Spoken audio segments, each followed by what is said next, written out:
Good morning दोस्तों। 4 मार्च को आपका साइंस का पेपर है, ठीक है। और फिजिक्स में इलेक्ट्रिसिटी मेनली और लाइट से बच्चों को बहुत डर लगता है, ठीक है। डरने वाली बात नहीं है। आप ये क्वेश्चन जो मैंने बोर्ड पे लिखा है यही केस बेस में आपके आएगा और बहुत ज्यादा चांस है आने के, ठीक है। आराम से देखेंगे, एक एक स्टेप समझेंगे और मेरे अपने एक्सपीरियंस से मेरे ख्याल से यही आना चाहिए। 2011 में 5 मार्क्स का रखा था, किस्मत अच्छी रही तो इस बार जरूर देखने को मिलेगा, ठीक है। बहुत सिंपल क्वेश्चन है, डरना नहीं है, फिगर को देख के एक एक स्टेप समझना है, बहुत इजी क्वेश्चन है। क्या कह रहा है, which one of this is the best conductor. देखो हमें थोड़ी बहुत तो नॉलेज होगी यार, पढ़ लिया पूरे साल तो। बेस्ट कंडक्टर कौन सा होगा, जिसके लिए करंट सबसे आसानी से बढ़िया फ्लो होगा, ठीक है, मतलब करंट ज्यादा होगा, ठीक है। अब करंट किसके लिए ज्यादा होगा, देखो इस ग्राफ में आपको क्या करना है, ध्यान से समझो। ये 4 वैल्यू से ऐसे डंडे पे गिरा लेना है, मतलब डी से इस पे गिरा लो ऐसे, और सी से इस पे गिरा लो ऐसे, और बी से इस पे गिरा लो ऐसे, और ए से इस पे गिरा लो। अब ऊपर की ओर देखो वैल्यू बढ़ रही है, तो सबसे बड़ी वैल्यू कहां पे मिलेगी, मान लो ये ऐसे है 5, 10, 15 और ये 20, तो सबसे बड़ी वैल्यू किसके लिए है सर, पता चल रहा है डी के लिए है। हमें इससे मतलब नहीं है कि सॉरी वो तो वहां से लंबा हो रहा है, नहीं नहीं, वो एक्स एक्सिस के लिए, ये वाई एक्सिस पे देख रहे हैं। तो सबसे ज्यादा किस लिए, डी के लिए है। तो सबसे बढ़िया कौन सा होगा, बेस्ट कंडक्टर कौन सा होगा सर, डी होगा। समझ में आया, सिंपल सा है। नहीं समझ में आया तो एक बार फिर देखना, बिल्कुल समझ में आ जाएगा कि मतलब जिसके लिए आई सबसे ज्यादा होगा वो बेस्ट होगा, ठीक है। तो यहां से हमें पता चल गया, या जिसके लिए आर सबसे कम होगा ये भी कब बोल सकते हो, तो आर सबसे कम इसी के लिए है, तो ये सबसे बेस्ट होगा, ऐसे भी समझ लो दोनों तरीके से, है ना। सो इसलिए आर कैसे ये सबसे कम है, हमें पता है। देखो स्लोप निकालते हैं, स्लोप आपको पता होगा, स्लोप क्या होता है, y equal to M X plus C. ये स्लोप की एक फॉर्म होती है स्टैंडर्ड, शायद आपने लीनियर वो कोऑर्डिनेट में पढ़ा होगा कि नहीं, चलो नहीं भी पढ़ा है तो कोई दिक्कत नहीं है। तो यहां से क्या लिखूंगा, y equal to M X, और ये सी इंटरसेप्ट होता है, इसको हटा दो, तो यहां से क्या आ जाएगा, y upon X equal to M, और m को क्या बोलते हैं हम, टेन थीटा। टेन थीटा मतलब स्लोप। तो देखो जिसके लिए y अपॉन एक्स की वैल्यू सबसे ज्यादा होगी, तो सबसे ज्यादा इसी के लिए है। और ये क्या होगा, देखो y हमारा क्या रिप्रेजेंट कर रहा है यहाँ पे, i को, और x क्या रिप्रेजेंट कर रहा है, v को, और हम जानते हैं v क्या होगा, y अपॉन r के बराबर होता है, v equal to I R. तो इसको पलट लेंगे, मतलब जिसके लिए r सबसे कम होगा, r किसके लिए, d के लिए कम है, तो हमारा बेस्ट कंडक्टर ये है। सिंपल सा, समझ में आया, अच्छे से क्लियर है। अब देखो अगली चीज क्या कह रहा है, ये मिटा दो, समझ में आ गया होगा। अब देखो नेक्स्ट पार्ट क्या कह रहा है, क्या कह रहा है, if all the conductor are of same length and same material which is the thickest, ठीक है। तो सबसे हमें फार्मूला पता है, R equal to rho L by A.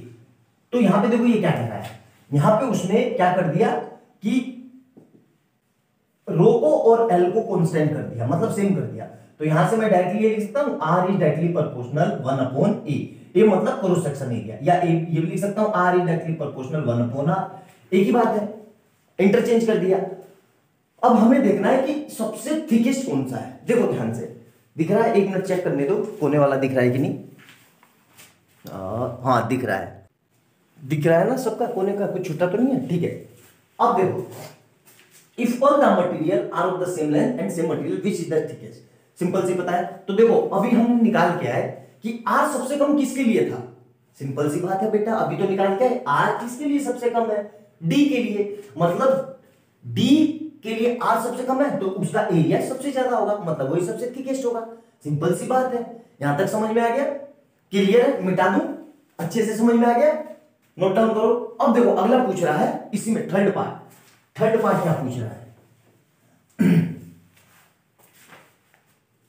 If all the conductor are of same length and same material which is the longest, मतलब longest कौन सा है, सेम फार्मूले पे आ जाओ, देखो R equal to rho L by A, ठीक है। अब हमसे पूछ रहा है कि सबसे लंबा कौन सा होगा, लंबा, ठीक है, सबसे लंबा। हमें पता है resistance is directly proportional L के, ठीक है, मतलब रेजिस्टेंस किसके प्रोपोर्शनल होता है, डायरेक्टली प्रोपोर्शनल होता है एल के, मतलब जिसके लिए आर सबसे ज्यादा होगा उसके लिए एल भी सबसे ज्यादा होगा। तो यहां पे देख लो, और अभी बताया था आर किस पे डिपेंड करेगा, एंगल पे, तो जिसके लिए मतलब एंगल सबसे कम होगा उसके लिए आर सबसे ज्यादा होगा। एंगल सबसे कम किसके लिए? ए के लिए। यहां देखो दिख गया यहाँ पर भाई, यहां देखो ये बनाए है ना, तो सबसे कम ये है, ये तो नॉर्मल सा दिख रहा है, ये सबसे कम एंगल कहां के लिए? ए के लिए, क्योंकि हमने क्या प्रूफ किया था अभी, I upon V equal to 1 upon R, मतलब स्लोप। तो जिसके लिए मतलब आर सबसे कम होगा, मतलब स्लोप सबसे कम होगा, वही सबसे लंबा होगा, स्लोप सबसे कम इसके लिए है। तो हमारा आंसर क्या होगा? ए। आया समझ में? क्लियर है? तो हमारा थर्ड पार्ट हो गया। अब चौथा देखो क्या कह रहा है, which one of the following relation is true, मतलब इन चारों में से कौन सा सही है। देखो ध्यान से, आराम से, नॉर्मल सी बात है। अभी हम जस्ट बता के आ रहा हूं मैं आपको कि भाई हमारे आर सबसे ज्यादा, देखो जिसके लिए आई सबसे, चलो वैसे छोड़ो, आप आराम से यहां पे देखो, हमारे लिए एंगल सबसे ज्यादा, सबसे कम किसके लिए? एंगल सबसे कम इसके लिए, मतलब ए के लिए। फिर उसके बाद बी के लिए, बी मतलब नीले वाला है, ये वॉयलेट कलर का, और सी कैसा है? रेड, और डी कैसा है? ये बड़े वाला ब्लू। ठीक है, तो मतलब जिसके लिए आर सबसे कम होगा, मतलब एंगल सबसे कम होगा, उसकी रेजिस्टेंस सबसे अच्छी होगी। देखो तो मतलब आंसर क्या होगा हमारा? R A greater than R B greater than R C और ग्रेटर देन आर डी। तो कौन सा ऑप्शन है? देखो ध्यान से, एक ही ऑप्शन है, फर्स्ट वाला। समझ में आया? बहुत सिंपल क्वेश्चन है, बहुत अच्छा, बहुत इंपॉर्टेंट क्वेश्चन है, आने के पूरे पूरे चांस है। किसकी रेजिस्टिविटी सबसे ज्यादा है? तो इस फार्मूले से कर लेंगे हम, देख के कि भाई इसको, मगर आर और एल सेम है, तो जिसके लिए आर सबसे ज्यादा होगा उसके लिए रेजिस्टिविटी भी सबसे ज्यादा होगी। मतलब आर किसके लिए सबसे ज्यादा होगा? जिसके लिए एंगल सबसे कम होगा। एंगल सबसे कम किसके लिए? इसके लिए। आया समझ में? नोट डाउन कर लो अच्छे से, मेरे ख्याल से समझाने में मैं कामयाब होऊंगा। नहीं समझ में आया, वीडियो से को एक बार फिर से देखना, जरूर समझ में आएगा। अच्छे से देखना, केस बेस में आने के पूरे पूरे चांस है इसके। ठीक है, नोट डाउन करो, तब तक अगला करते हैं।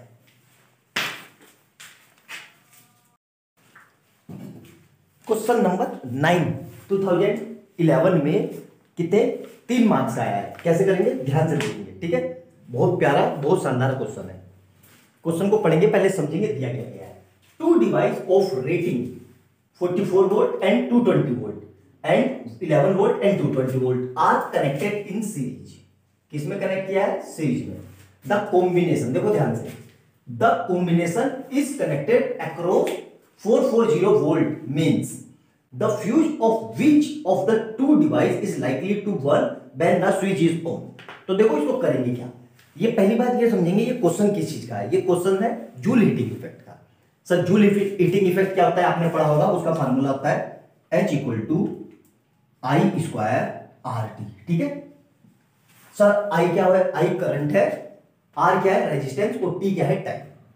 अब यहां तक हमें पहुंचना है, लेकिन कॉम्बिनेशन कैसा है? सीरीज। हमें पता है सीरीज में सीधे सीधे जुड़ते हैं, हमें रेजिस्टेंस चाहिए। अब दो है, दो रेजिस्टेंस का कॉम्बिनेशन निकालना है। रेजिस्टेंस निकालने के लिए आर निकालना है। आर कैसे निकालेंगे? पहले वाले केस में देखो, पहले वाले केस में क्या दिया हुआ है? P1 इक्वल टू 44 वाट।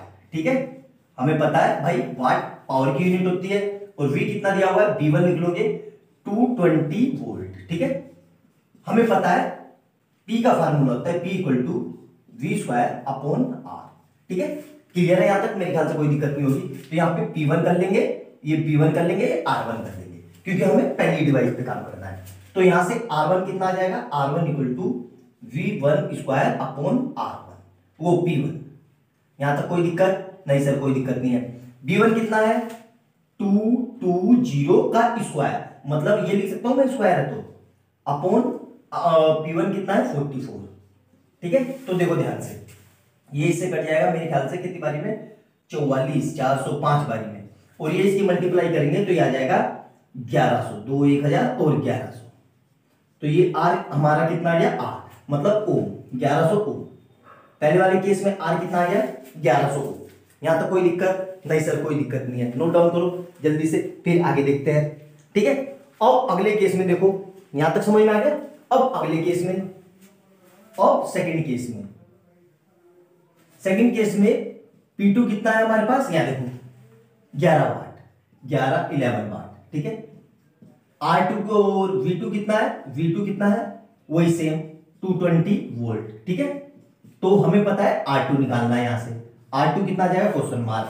तो हमें फार्मूला सेम, ये फार्मूला फिर से लगाएंगे, तो R2 equal to V2 square upon P2। ठीक है, कितना है ये 220 इंटू 220 अपॉन कितना है ये 11।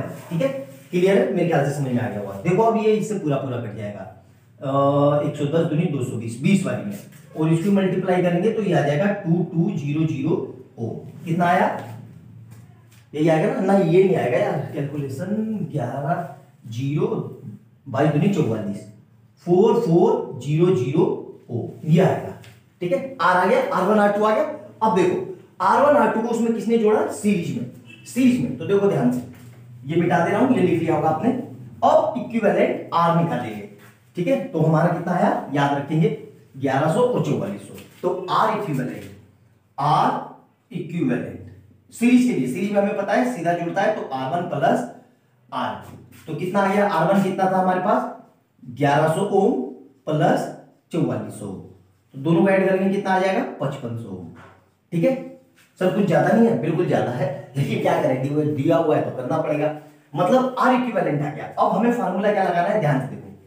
अब दो केस बनेंगे, एक H1 इक्वल टू, पहले H1 को बाद में निकालेंगे, हमें R इक्विवेलेंट आ गया। अब हमें I निकालना है। I क्या होता है हमारे पास, I होता है V इक्वल टू IR, तो मतलब V अपॉन R। तो V कितना है, देखो V अब 440 लेंगे, क्योंकि उन दोनों को कंबाइन कर दिया, देखो कॉम्बिनेशन कर दिया, और R कितना आया था हमारा, R आया था हमारा ये। ठीक है, तो यही आ गया।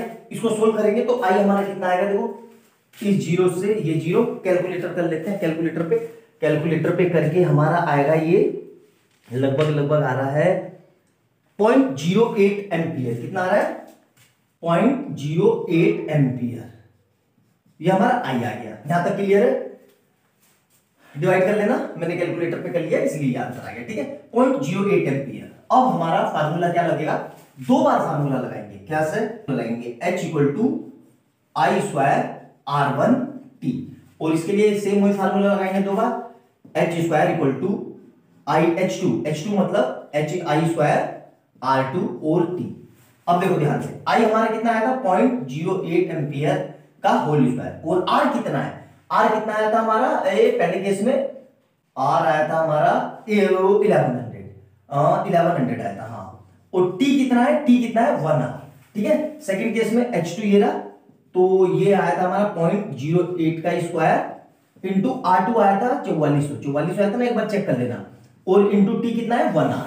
तो इसको सोल्व करेंगे तो I आएगा H, ये आएगा H, इसको सोल्व करके आएगा ये 7.04 जूल। कितना आएगा 7.04 जूल, और H2 को सोल्व करेंगे तो ये आएगा 28.16 जूल। नोट डाउन कर लेना, मैंने कैलकुलेटर पे कर रखा है इसलिए मुझे इतनी अच्छे से आ रहा है। ठीक है, अब देखो H2 किसके लिए जाना है, H2 सेकंड केस के लिए जाना है। सेकंड केस इसलिए जिसके लिए 11 वाट और 220 वोल्ट है। मतलब ये पूछ रहा है कि कौन जल्दी से बर्न होगा, तो ये वाला ज्यादा जल्दी से बर्न होगा। क्यों, क्योंकि इसलिए H की वैल्यू ज्यादा है, यही हमारा आंसर है। आया समझ, वही पूछा है हमसे कि the fuse of which of the two device is likely to burn, तो कौन सा बर्न होगा, ये जल्दी से बर्न होगा। H2 जिसके लिए ज्यादा है, H2 किसके लिए ज्यादा है, इसके लिए ज्यादा है 11 वोल्ट और 220 वोल्ट के लिए।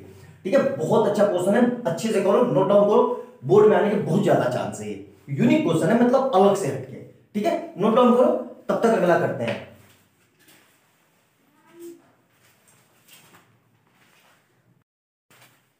क्वेश्चन नंबर 10 देखेंगे, आपके एग्जाम में आया हुआ है।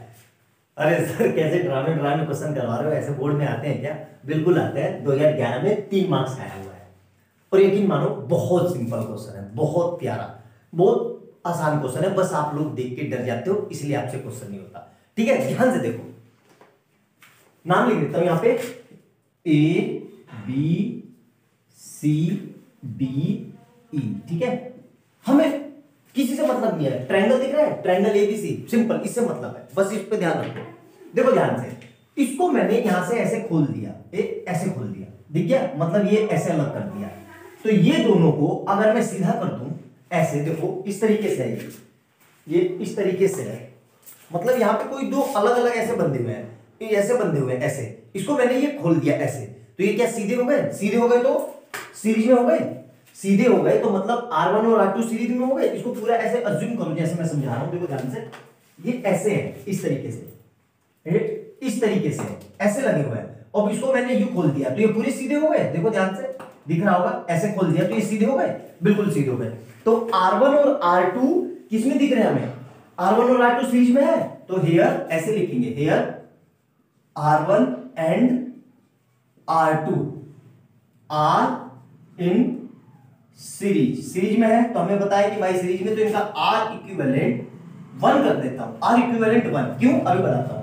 तो मतलब R1 प्लस R2 तो कितने हो जाएंगे, 3 ओम प्लस 3 ओम, मतलब कितना आ गया 6 ओम, मतलब हमारा कितना आ गया ये 6 ओम। अब देखो ध्यान से करेंगे कैसे, बहुत ये समझ में आ गया, मतलब यहाँ पे ये कितना हो गया 6 ओम, मतलब अब इसको मिटा रहा हूं, ठीक है। अब ध्यान से देखना, मतलब हमें पता चल गया 6 ओम। अब मैं इसको ऐसे कर रहा हूं, देखो देखना ध्यान से, सिर्फ आपको समझाने के लिए है, जरूरी नहीं है कि ऐसे ही हो। मतलब ये वाला ऐसे हो गया, ये ऐसे हो गया और ये ऐसे हो गया इस तरीके से, तो ये कितना हो गया 6 ओम। अब ये दोनों किस में दिख रहे हैं, ध्यान से देखो, एक को हटा दो, ये जो आया था इसको R इक्विवेलेंट 1 और R3। अब मैं ये समझ में आया ऐसे, तो मैं ऐसे लिख सकता हूं R equivalent 1 and R3 are in parallel, parallel में दिख रहे हैं, सिंपल सा है, पैरेलल में दिखे ना भाई, यहां देखो नहीं दिख रहे हैं, तो यहां से करंट निकला और करंट यहां से गया तो यहां से 2 हिस्सों में बट गया, और हमें पता है करंट किसमें, पैरेलल में 2 हिस्सों में बटता है। तो ये अब इसका इक्विवेलेंट कैसे निकालेंगे, तो हमें पता है पैरेलल में कैसे जोड़ते हैं, R इक्विवेलेंट। अब देखो 2 क्यों, इसके इन दोनों का, तो कितना होगा 1 upon R equivalent 1 plus 1 upon R3, तो ये कितना है 1/6 प्लस 1/3, तो इसको सोल्व करेंगे तो कितना आएगा ये 3 प्लस 6 अपॉन 18, मतलब कितना आ जाएगा ये 9 अपॉन 18, मतलब 1/2, और इसको पलट लेंगे तो R इक्विवेलेंट 2 जो आया वो हमारा कितना आ गया 2 ओम। यहां तक समझ में आया, मतलब क्लियर हो गया कि भाई ये जो हटा दिया ये हमारा कितना है 2 ओम। अब ध्यान से देखो, अब इस पूरे को मैंने यूं जोड़ दिया, मतलब ये जो आया मेरा, इसको हटा के ये हमारा कितना आया था R इक्विवेलेंट 2, ये कितना हो गया हमारा 2 ओम। अब ध्यान से देखो, अब ये तीनों में कहीं पे कोई कटवट नहीं है, सिंपल सा है, एक ही करंट बह रहा है, यहां से करंट निकला ये गया, यहां पे कोई डिवाइड नहीं है, करंट पे सेम जा रहा है। अब ये तीनों किस में हो गए, तीनों हमारे किस में हो गए, फिर से अगेन सीरीज में हो गए। तो फिर से क्या लिखेंगे, ध्यान से देखना कि हम क्या फिर से क्या लिखेंगे, R equivalent 2 and R5 R4 are again in series, again in series, again ये सीरीज में हो गए, तो इसका इक्विवेलेंट क्या होगा, R इक्विवेलेंट 3 कर लेते हैं क्योंकि तीसरा है, ठीक है। तो क्या लिखेंगे R equivalent 2 plus R4 plus R5, तो यहां से कितना है R इक्विवेलेंट 2 कितना है 2 ओम, प्लस ये कितना है 0.5 ओम, प्लस वो भी कितना है 0.5 ओम, सबको जोड़ देंगे तो कितना आ जाएगा अगेन 3 ओम, मतलब ओवरऑल सर्किट का इक्विवेलेंट कितना आ गया 3 ओम। यहां तक समझ में आ गया। अब हमें करंट निकालना है मीटर की, हमें पता है V = IR होता है, सिंपल सी बात है, R इक्विवेलेंट 3, तो V कितना है हमारे पास, V है 3 वोल्ट, I हमें निकालना है और R कितना आया था हमारा 3 ओम, तो यहां से I कितना आ जाएगा 3 वोल्ट अपॉन 3 ओम, कट के कितना आ गया 1 एम्पियर, यही हमारा आंसर है। बच्चे लोग बताना क्या मुश्किल था इसमें, सही बताना एकदम ईमानदारी से, क्या इतना समझ में आया आपको, बहुत आसान तरीके से समझ में आया। अब इसमें कुछ मुश्किल लगा तो मुझे बताओ कमेंट सेक्शन में, कितना सिंपल सा क्वेश्चन है, बस देख के हमें क्या हुआ कि हम डर जाते हैं, एकदम से डरना नहीं है, आराम से करना है, बिल्कुल कूल होके एक स्टेप समझ के। एनफ समय होते हैं 3 घंटे बेटा एग्जाम में, आपको एक कंसेप्ट क्लियर है, आपको सब पढ़ा हुआ है, तो आपका पेपर 2 से 2.5 घंटे में हो जाएगा, 3 घंटे नहीं लगेंगे, तो आराम से कूल होके एक स्टेप करना, एनफ समय है, आराम से पेपर हो जाएगा। कोई दिक्कत हो तो कमेंट सेक्शन में मेरे से पूछना, है ना समझ में आए तो पूछना, कोशिश करना अच्छे से, दोबारा से वीडियो देखो बिल्कुल समझ में आएगा, ऐसा हो ही नहीं सकता कि ना समझ में आए। नोट डाउन करो, तब तक अगला करते हैं।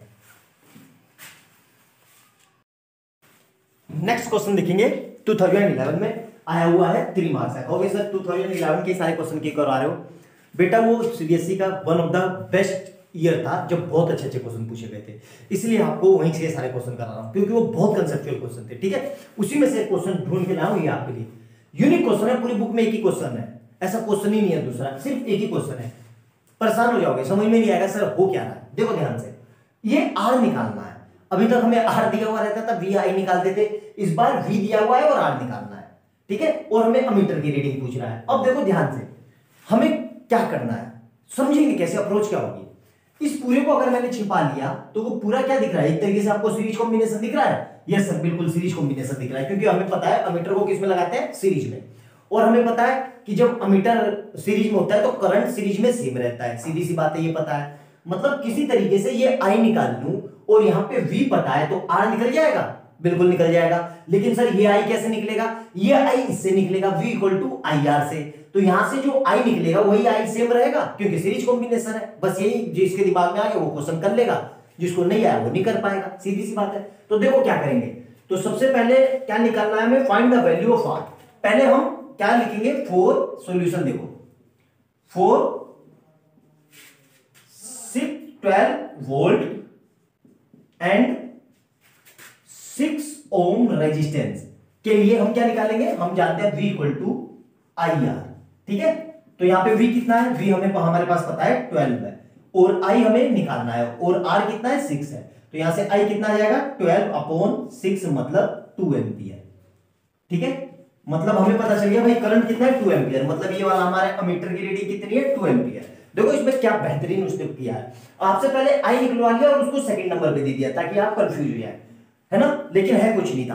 अब देखो ध्यान से, I आ गया, I हमारा कितना आ गया 2 एम्पियर। अब इसी I को हम यूज करके इसके लिए निकालेंगे, किसके लिए, अब फिर लिखेंगे FOR R and 6 volt, V apply V is equal to IR, ठीक है। तो V कितना है हमारे पास, V है हमारे पास 6। I देखो, I मैंने बताया था अभी सीरीज में है, और सीरीज में अमीटर सीरीज में लगता है और सीरीज में करंट सेम रहता है, मतलब जो वो वाला करंट है इसका करंट वही करंट इसमें होगा। तो कितना आया था हमारा 2 एम्पियर, और R हमें निकालना है R। तो यहां से R कितना आ जाएगा 6/2 मतलब 3 ओम, मतलब ये R हमारा कितना आ गया 3 ओम। अब देखो ध्यान से, आपकी समस्या सोल्व कर देता हूं। यहां से I निकालो तो भी 2 ओम आएगा, और यहां से I निकालो तो भी 2 ओम आएगा, ठीक है, निकाल के देखना जरूर आएगा। अगर उतना भी नहीं समझ में आ रहा है तो यहां देखो, ये इसका डबल हो रहा है तो ये भी इसका डबल हो रहा है, ये इसका डबल हो रहा है ना, 3 से 6 और 6 से 12, तो इसके लिए भी I सेम रहेगा। यहां से भी निकाल लो, रेशियो है, रेशियो सेम रहेगा, ऐसे भी कर सकते हो। तो हमें R आ गया। अब देखो तीसरी चीज, बहुत बच्चे इसमें गलती करेंगे। तीसरी चीज क्या पूछा है, फाइंड द पोटेंशियल डिफरेंस। अब जब भी हमें डिफरेंस दिखता है तो हम क्या करते हैं, हम तुरंत माइनस कर देते हैं। क्यों, हमें क्या लगता है कि डिफरेंस का मतलब होता है माइनस। इसमें ऐसे नहीं करना है। पोटेंशियल डिफरेंस का यहां पे मतलब है कि 12 वोल्ट प्लस 6 वोल्ट दोनों को ऐड करेंगे तो ये कितना आएगा, ये टोटल आएगा 18 वोल्ट। यही आंसर है। बताओ क्या मुश्किल था इस सवाल में, था कुछ मुश्किल? और देखो कितना बेहतरीन क्वेश्चन है, और 2011 में पूछा हुआ है, कितना कंसेप्चुअल क्वेश्चन है, सिर्फ परेशान करने के लिए, ताकि बच्चा ये फिगर, डरावनी से फिगर देख के डर जाए और घबराए, हथियार डाल दे, सोच ही ना पाए। ऐसे हमें नहीं करना है, हमें आराम से सोच के एक एक स्टेप को सर ने कैसे समझाया, मतलब मैंने, और अच्छे से देखो और समझो ध्यान से। आपका कोई क्वेश्चन गलत नहीं होगा, मेरा चैलेंज है, बस आप वीडियो पूरी देखो और समझो अच्छे से, ठीक है। नोट डाउन करो, तब तक अगला करते हैं, और कमेंट सेक्शन में बताना जरूर। आप लोग देखो यार, वीडियो देखते हो, कमेंट में अपने सुझाव नहीं देते हो, लाइक भी नहीं करते हो, कर दिया करो यार, कुछ पैसा थोड़ी ना लगता है। आप ही के लिए इतनी मेहनत की जा रही है, आप ही के लिए वीडियो बनाया जा रहा है, ताकि आपका अच्छे से एग्जाम हो। आई बात समझ में? तो कम से कम एटलीस्ट लाइक या कमेंट कर दिया करो और शेयर कर दिया करो।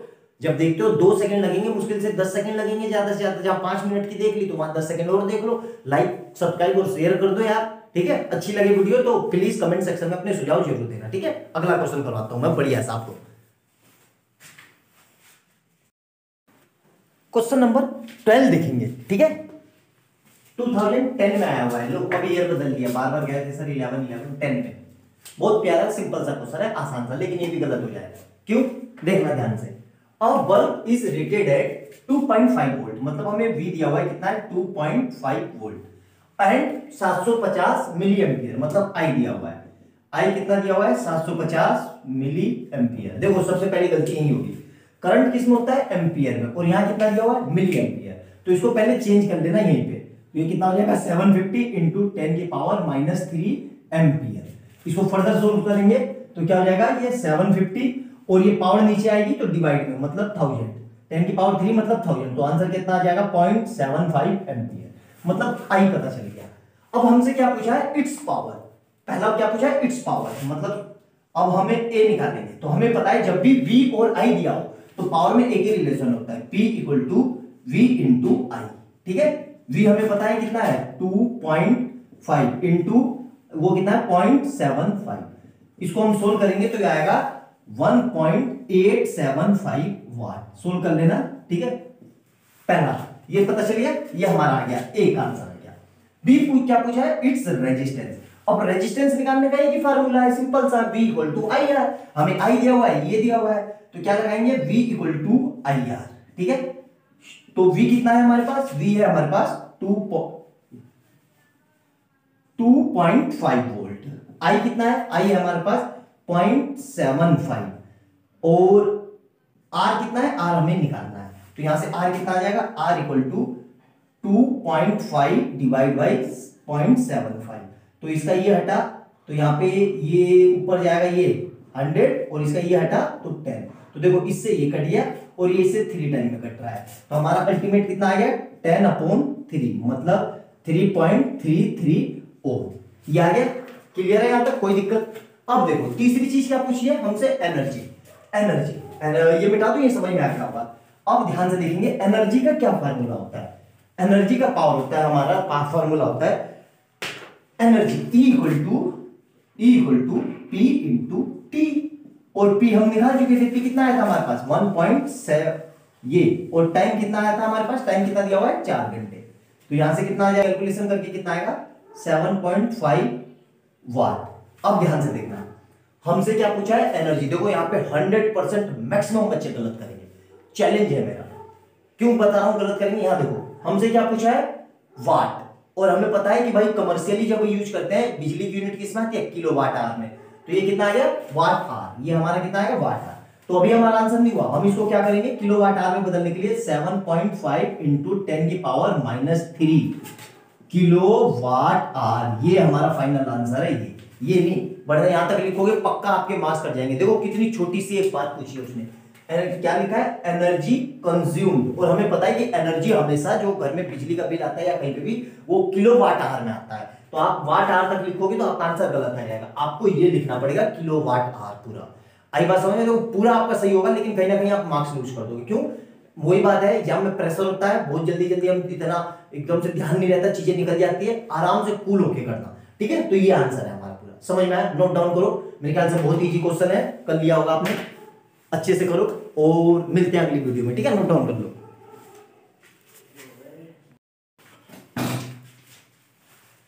गुड इवनिंग बच्चों, 4 मार्च को आपका साइंस का पेपर है। आज मैं आपको इलेक्ट्रिसिटी के न्यूमेरिकल कराऊंगा, 15-20 न्यूमेरिकल होंगे, वीडियो थोड़ी लंबी होगी, लेकिन मेरा वादा है आपसे, अगर आपने ये पूरी वीडियो देख ली तो ऐसा एग्जाम में आपके साथ हो ही नहीं सकता कि आपको इलेक्ट्रिसिटी का कोई न्यूमेरिकल ना है। मैं चैलेंज दावा ठोक के कह सकता हूं। ठीक है, तो वीडियो को शुरू करते हैं, ध्यान से समझेंगे एक एक न्यूमेरिकल को, पूरी वीडियो को देख के जाना। अगर आपको मजा ना आए तो बेशक आप कमेंट में जी भर के गाली दे देना, जो मन करे वो बोल देना, लेकिन पहले वीडियो को देखना, हर चीज में आपको बिल्कुल एकदम अच्छे से समझाऊंगा। ठीक है, इलेक्ट्रिसिटी का न्यूमेरिकल पहला देखते हैं क्या क्या लिखा है। और मैंने इस क्वेश्चन में देखा है कि बच्चों को बहुत ज्यादा डाउट होते हैं और इस तरह के क्वेश्चन को बच्चे सोल्व नहीं कर पाते। जो क्वेश्चन लिखा है, देखो पहला क्वेश्चन क्या कह रहा है, show how would you join 3 resistance each of resistance 9 ohm, show that the equivalent resistance of the combination is 13.5 ohm और 6 ohm। 2017 में 3 मार्क्स आया था ये क्वेश्चन, मतलब 3 रेजिस्टेंस है मेरे पास, एक जैसे नाम लिख दिया मैंने, R1 है 9 ohm, तीनों नाम, R2 है 9 ohm और R3 है 9 ohm। ठीक है, 3 रेजिस्टेंस है, तीनों 9 ohm के हैं, लिखा हुआ है ईच। तो मुझे इनको किस हिसाब से जोड़ूं कि मतलब कितने सीरीज में और कितने पैरेलल में जोड़ूं कि हमारा इक्विवेलेंट कितना है 13.5। देखना ध्यान से, बहुत प्यारा क्वेश्चन है। 13.5 और 9, तो मैं 9 में क्या ऐड करूं कि 13.5 आया है। कई लड़के बोलेंगे कि सर 9/2, सर 9/2 क्यों, नहीं समझ में आया, कोई बात नहीं। तो सर मैं 9 में क्या ऐड करूं, मैं ऐड कर रहा हूं 4.5।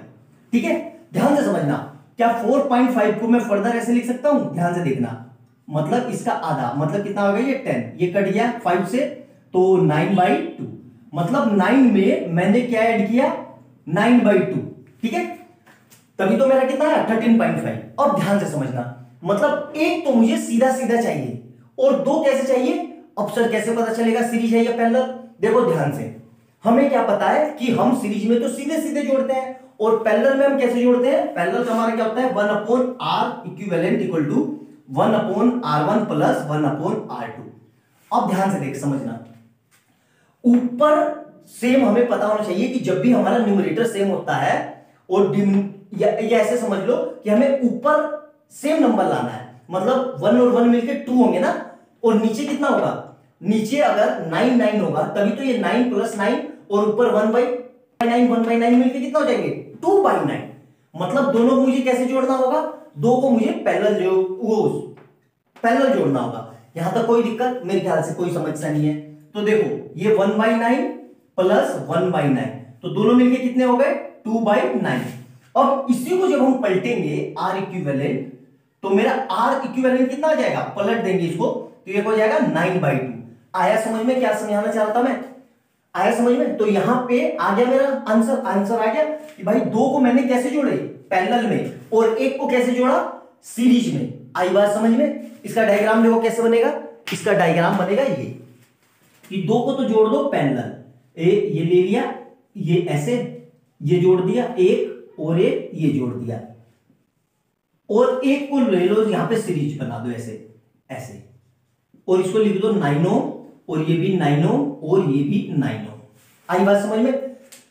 क्लियर है यहां तक? मेरे ख्याल से कोई डाउट नहीं होगा, मैंने बहुत अच्छे से कोशिश करी समझाने की, आपको क्लियर हो गया होगा। अब देखो अगला, तो आपको आंसर मिल गया कि भाई कैसे करना है। एक बार फिर से देखो, फिर से रिकॉल करता हूं कि मुझे 13.5 लाना था, तो 9 में मैं क्या ऐड करूं? मैं 9 में क्या ऐड करूं भाई? 4.5 ऐड कर दूंगा तभी तो आएगा 13.5, और 4.5 को मैं फर्दर क्या लिख सकता हूं? 45/10। मैंने काट के क्या लिख दिया? 9/2। तो मतलब 9 में 9 का आधा करना है, और हमें पता है कि भाई 2 कब आएगा? जब ऊपर यहां पे 1/9 प्लस 1/9, क्योंकि हमें पता है मैथ के अनुसार जब भी न्यूमरेटर सेम होता है तो डिनोमिनेटर सेम होता है, तो ये एज इट इज ऐड हो जाते हैं। तो मतलब क्या हो गया? ये 2/9, और फिर इसको मैंने पलटा तो क्या हो गया? ये 9/2। तो इसी को मैंने ऐड करके लिख दिया। आगे देखो 13.5, तो मतलब मुझे 2 को तो जोड़ना होगा पैरेलल, और जो उसका इक्विवेलेंट आएगा उसके साथ 1 को जोड़ना होगा सीरीज में। आए बात समझ में? नोट डाउन करो। अब देखो अगला मिल गया होगा आपको आंसर। अब अगला देखो, अगला क्या लाना है मुझे? अगला लाना है मुझे 6 ओम। इक्विवेलेंट कितना लाना है? 6 ओम।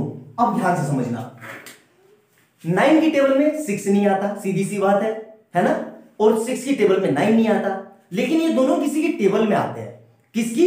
9 और 6। 9 और 6 का एलसीएम कितना होगा? 80। मैथ के हिसाब से बता रहा हूं मैं आपको कि भाई हमारे पास 9 है और 6 है, 9 और 6 का एलसीएम कितना होगा? 80। यहां समझो एलसीएम ऑफ 9 एंड 6, तो मतलब कितना आ गया? 80। मतलब मुझे 18 ओम मिल जाए, और 18 को मैं अगर 6 + 6 + 6 करूं तो आ गया। देखो सर कहोगे कैसे आ गया? अरे 18 को 3 से डिवाइड कर दो तो कितना आ जाएगा? 6 आ जाएगा। ध्यान से देखो, लेकिन अब ऐसे डायरेक्ट तो आएगा नहीं, हमें क्या करना होगा? देखो ध्यान से, पहले 2 को सीरीज में जोड़ दो। 2 को सीरीज में कैसे? R1 + R2, तो कितना हो जाएगा? 9 ओम प्लस 9 ओम, तो कितना आ गया? ये 18 ओम। 18 ओम आ गया, लेकिन सर हमें तो 6 ओम चाहिए था, अब तो 18 है। बिल्कुल आएगा वहां पे भी। अब देखो मैंने क्या बोला था? एलसीएम। अब क्या लेना है मुझे? 1/9 प्लस 1/18। देखो इसको ऐड करो तो कितना आएगा? 1/9 प्लस 1/18, तो ये ऐसे ही रहा। अब देखो ध्यान से करना कैसे है, इसको मैं 18 बनाने के लिए इसको 2 से मल्टीप्लाई और 2 से मल्टीप्लाई कर सकता हूं, तो ये कितना हो जाएगा? 2/18 प्लस 1/18। और अभी मैंने बताया था क्या कि जब भी न्यूमरेटर और डिनोमिनेटर सेम हो तो एज इट इज ऐड हो जाते हैं, मतलब 2 + 1 3 और 18, तो ये क्या हो गया हमारा? अब इसको मैं पलट दूंगा तो 18/3 मतलब 6 आ गया। बिल्कुल आ गया। तो देखो अल्टीमेट करेंगे कैसे? ध्यान से देखो, तो मैंने 2 को कैसे जोड़ा? 2 को मैंने जोड़ा सीरीज में, मतलब R इक्विवेलेंट, R1 R2 का इक्विवेलेंट कितना आ गया? सीरीज में। अब मैं फर्दर R इक्विवेलेंट 1 ले लिया, अब फिर ले लेता हूं मैं R इक्विवेलेंट 2 मतलब हमें तो 6 लाना है ना, ये तो 18 आया, तो इसको मैं 1/9 प्लस 1/18, मतलब 2 को मैंने किसमें जोड़ा, पैरेलल में, और मतलब दो को सीरीज में और एक को पैरेलल में, आया समझ में। जो सीरीज में जोड़ा तो उसका इक्विवेलेंट क्या गया, तो पैरेलल में अपोजिट जुड़ते हैं। तो कितना आंसर हो जाएगा, देखो यहां से फर्दर वही मैंने अभी बताया था जस्ट आपको कि इसको 18 बनाने के लिए क्या करेंगे, 2 से मल्टीप्लाई और 2 से डिवाइड और प्लस 1/18। तो ये कितना हो जाएगा, ध्यान से देखोगे 2/18 प्लस 1/18, तो ये कितना आ जाएगा 3/18। सर ये तो 1/r इक्विवेलेंट 2, लेकिन हमें क्या लाना था, 6 लाना था, तो इसको पलट देंगे, तो पलट के क्या हो जाएगा, ये r इक्विवेलेंट इक्वल टू 18/3, मतलब क्या आ गया 6 आ गया, मतलब 6 हो। तो इसमें मैंने दो को कैसे जोड़े, दो को सीरीज में और एक को पैरेलल में। आई बात समझ में, बहुत अच्छे से मैंने कोशिश की है समझाने की आपको मैथ के वे में। अगर फिर भी डाउट हो तो वीडियो को फिर देखना, समझ में आ जाएगा अच्छे से। और वीडियो अच्छी लगे तो लाइक एंड सब्सक्राइब करना, नोट डाउन करो, तब तक अगला क्वेश्चन करते हैं। क्वेश्चन नंबर नेक्स्ट देखेंगे, 2018 में 3 मार्क्स का आया हुआ है, और मैक्सिमम बच्चे तो इस क्वेश्चन को देख के घबरा जाएंगे कि अरे सर क्या क्या लगा हुआ है। ठीक है, देखो कुछ नहीं करेंगे, बहुत आसान और बहुत सिंपल क्वेश्चन है ये। ठीक है, देखो बता रहा हूं कैसे। आप भूल जाओ कि ये नहीं है, आप भूल जाओ ये नहीं है, ठीक है, इसको छुपा लो। अब आपको कॉम्बिनेशन कैसा दिख रहा है, सीधा सीधा सीरीज दिख रहा है, बिल्कुल सही, सीधा सीधा सीधा सीरीज है, ये सीरीज कॉम्बिनेशन ही है। लेकिन अब हमें क्या है सर, ये ए और बी का क्या काम है, देखो आपको पता होना चाहिए, ये ए मतलब एमीटर, और एमीटर किस में जुड़ता है, हमेशा सीरीज में, इसलिए वो एमीटर सीधा सीधा जुड़ा हुआ है। और वी मतलब क्या है, वोल्टमीटर, और वोल्टमीटर कैसे जुड़ता है, पैरेलल में, इसलिए वो पैरेलल जुड़ा हुआ है। अब हमें इसकी रीडिंग निकालनी है। आपको पता होना चाहिए एमीटर क्या काम करता है, एमीटर करंट मेजर करता है, मतलब हमें करंट निकालना है। और वोल्टमीटर क्या मेजर करता है, वोल्टमीटर वोल्टेज मेजर करता है, मतलब हमें वी निकालना है। सिंपल सी बात है। अब एक चीज और समझो, ये सीधा सीधा है मतलब सीरीज है, सीरीज में क्या होता है, आई सेम रहता है, सिंपल सी बात है। तो इसका मैं जो आई निकालूंगा वही आई इसका होगा, एमीटर का, सिंपल सी बात है। आ गया समझ में। तो इसका आर निकालना चाहिए, लेकिन आर कैसे निकालेंगे सर, सीरीज कॉम्बिनेशन है, और सीरीज कॉम्बिनेशन में आर कैसे निकालते हैं, सीधा सीधा जोड़ दो। आर पता है मेरे पास, बी पता है, तो आई आ जाएगा, बिल्कुल आ जाएगा। तो फोर क्या लिखेंगे हम, for series combination, for series combination, series combination. ठीक है, आर इक्विवेलेंट क्या होता है, R equivalent equal to R1 plus R2 plus R3। R1 कितना है 5 ओम प्लस 8 ओम प्लस 12 ओम, तो मतलब अल्टीमेट कितना हो गया, 12 और 8 20 और 5 25 ओम, मतलब हमारा आर इक्विवेलेंट कितना आ गया 25 ओम। आर पता चल गया, वी हमारे पास आई है, तो हम जानते हैं V equal to I R, R equivalent लिख लो। तो V कितना है हमारे पास, V है सर 6 वोल्ट। I कितना है, I हमें निकालना है, और R इक्विवेलेंट कितना आया था हमारे पास 25 ओम। तो यहां से I कितना आ जाएगा 6/25, मतलब कितना आ जाएगा 0.24 एम्पियर। ठीक है, मेरे को I पता चल गया, बिल्कुल पता चल गया सर, I यही है। ठीक है, मतलब एमीटर की रीडिंग आ गई। अब दूसरा हमसे क्या पूछ रहा है, दूसरा हमसे पूछ रहा है कि वोल्टमीटर की रीडिंग, मतलब यहां पे मुझे V निकालना है। V निकालने के लिए क्या चाहिए, I और R चाहिए। I हमें पता चल गया, I कितना आया इतना, और R कितना ये, क्यों, क्योंकि R इसके अक्रॉस लगा हुआ है, तो रेजिस्टेंस इसका होगा। आई बात नहीं, इसका नहीं लेंगे, इसके अक्रॉस लगा हुआ है, तो सिंपल सा है 4 वोल्टमीटर, तो 4 वोल्टमीटर ऐसे लिखना, 4 voltmeter, voltmeter reading, reading voltmeter reading. ठीक है, हम V equal to I R. ठीक है, V कितना आया, ये ना लिख के ये लिख लो 6/25 इंटू R कितना है, R है 12। ठीक है, तो इसको सोल्व करेंगे 12 6 72/25, तो ये सोल्व करके आ जाएगा 2.88 वोल्ट, मतलब वोल्टमीटर जो रीडिंग दिखाएगा वो ये दिखाएगा, और एमीटर जो रीडिंग दिखाएगा वो ये दिखाएगा। ठीक है, सिंपल सा क्वेश्चन था यार, इतना मुश्किल नहीं था। बस क्या है कि ये V और A देख के आप डर गए। मैंने स्टार्टिंग में क्या बताया था, इसको भूल जाओ कि ये नहीं है, तो सब सिंपल से दिख गया सर्किट कैसा है, सोल्व कर दो आंसर आ गया। सिंपल सा है, नोट डाउन करो। वीडियो अच्छी लगी तो लाइक एंड सब्सक्राइब कर देना, और ज्यादा से ज्यादा शेयर करना, और इस तरह के क्वेश्चन आपके एग्जाम में जरूर आएंगे, जरूर आएंगे, जरूर आएंगे। नोट डाउन कर लो।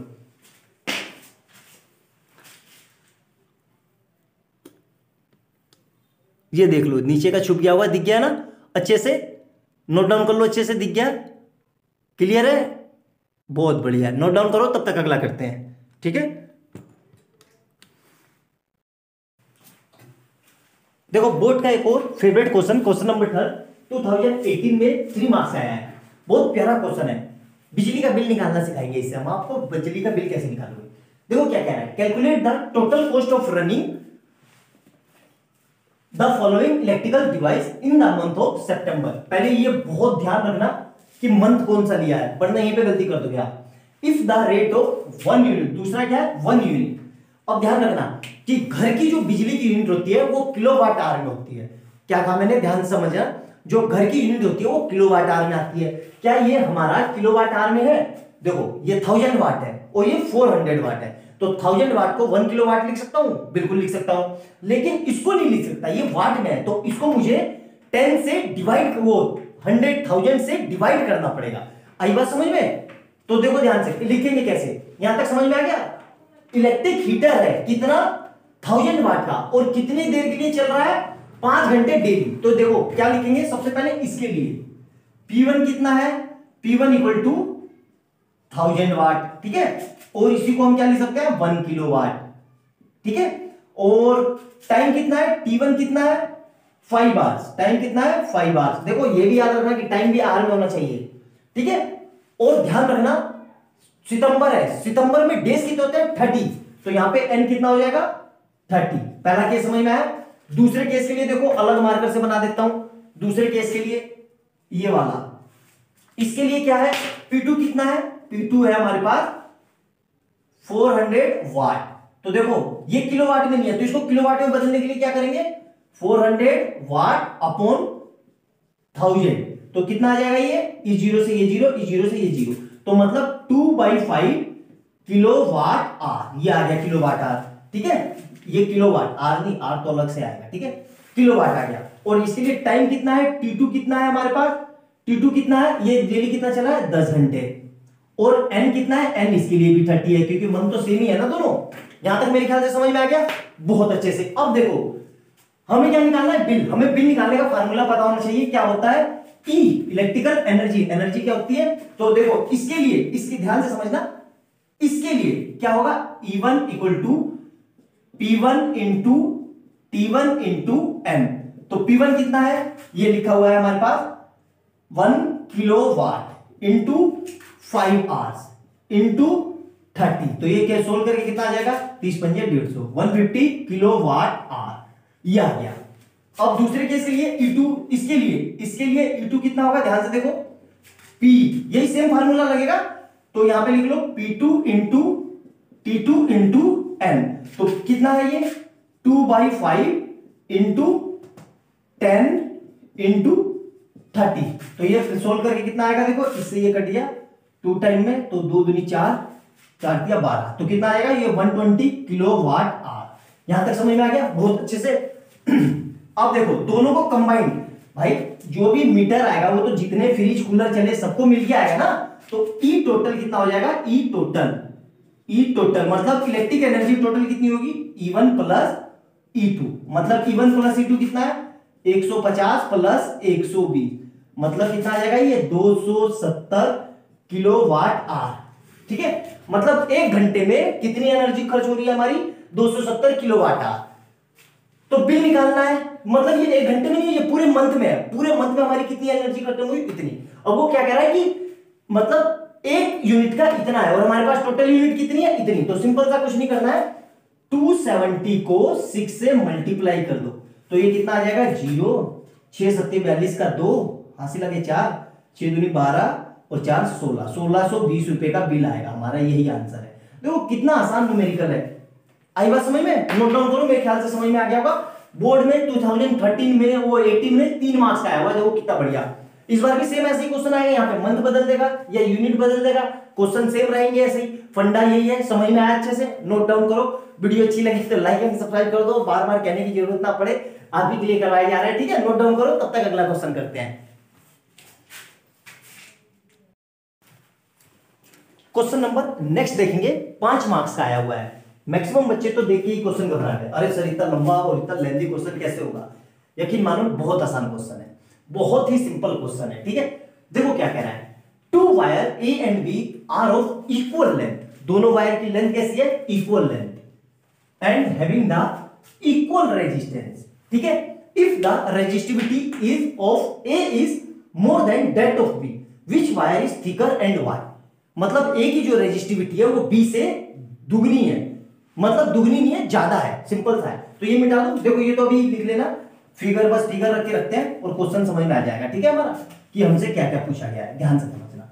तो हमें सिंपल सा एक लॉजिक पता है कि भाई रेजिस्टिविटी मतलब rho is equal to R equal to, क्या फार्मूला होता है हमारा, देखो ध्यान से, R equal to rho L by A, ये फार्मूला होता है।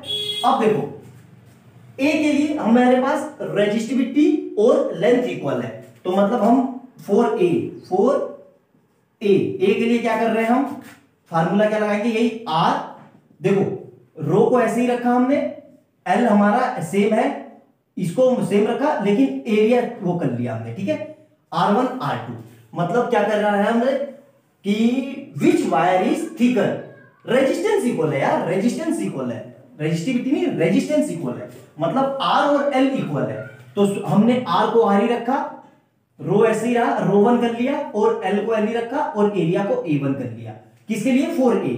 सेम इस सिमिलर वे में 4B के लिए क्या कर दिया हमने यहां से कि R को R ही रखा, रो 2 हो गया, और L को L ही रखा, A2 हो गया। अब देखो यहां से एक रिजल्ट आएगा, L को मैं नीचे भेज देता हूं, तो rho by L equal to rho 1 upon A1, और यहां से क्या आएगा, सेम वही चीज, R upon L is equal to rho 2 upon A2, ठीक है। अब देखना ध्यान से समझना, बहुत सिंपल क्वेश्चन है, मैं सोच रहा हूं बहुत इजी वे में समझा पाऊं। ये सेम है तो इसकी जगह मैं पूरी की जगह कांस्टेंट लिख सकता हूं कोई के, तो यहां से हमारा क्या आ गया, रो 1 अपॉन A1, और यहां से क्या आ जाएगा, ये भी कांस्टेंट है, के equal to rho 2 upon A2, तो यहां से फर्दर रिजल्ट क्या आ गया मेरा कि रो 1 इक्वल टू A1 के, और यहां से क्या आ गया, सो दैट और रो 2 इक्वल टू A2 इंटू के। अब देखो के तो सेम है भाई, लिखा हुआ है उसमें क्वेश्चन में, तो जिसके लिए एरिया ज्यादा होगा उसकी रेजिस्टिविटी ज्यादा होगी। यहां पे भी देखो, तो हमें क्या दिया है कि ए का एरिया ए की रेजिस्टिविटी ज्यादा है, या लिखा है ना द रेजिस्टिविटी ऑफ ए, मतलब ए की ज्यादा है बी के कंपैरिजन में, मतलब रो 1 ज्यादा है रो 2 के कंपैरिजन में, तो सिंपल सा कौन मोटा ज्यादा होगा, A1 ज्यादा मोटा होगा, क्योंकि उसका एरिया ज्यादा है, सिंपल सी बात है। तो यहां से समझ में आया, तो पहला आंसर तो ये आ गया हमारा, मेरे ख्याल से समझ में आ गया होगा।